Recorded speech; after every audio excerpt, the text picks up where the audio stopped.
Hurry up. What's taking so long? I'm going to be late. I yelled, my voice sharp with frustration. The taxi was crawling, and my patience was wearing thin. I had a huge presentation, the kind that could make or break my career, and this driver was moving at a snail's pace. I tapped my foot impatiently, glaring at the back of his head. Can't you go any faster? Come on.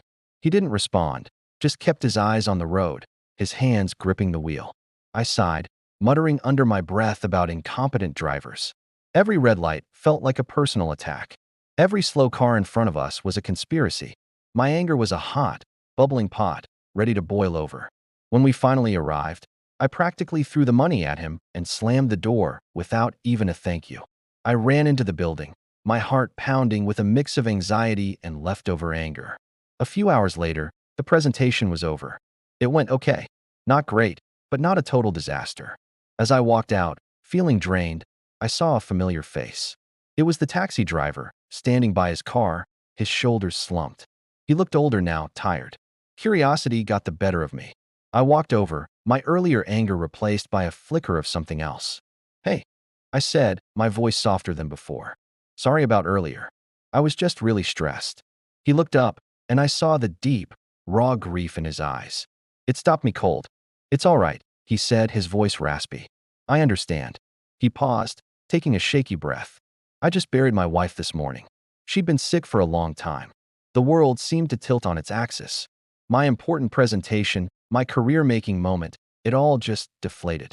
It felt so small, so insignificant compared to the mountain of pain this man was carrying.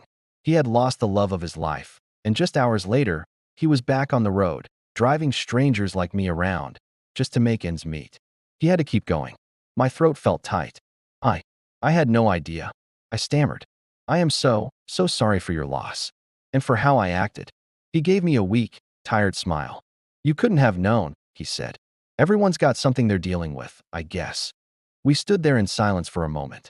All my frustration, my self-importance, had been washed away by a wave of shame and a profound sense of empathy. I saw him not as a slow driver, but as a grieving husband, a human being fighting a battle I couldn't possibly have imagined. He wasn't moving slowly to annoy me.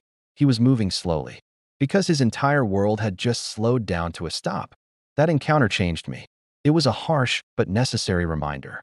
We're all walking around with our own stories, our own secret heartaches and hidden struggles. The person who cuts you off in traffic might be rushing to a hospital.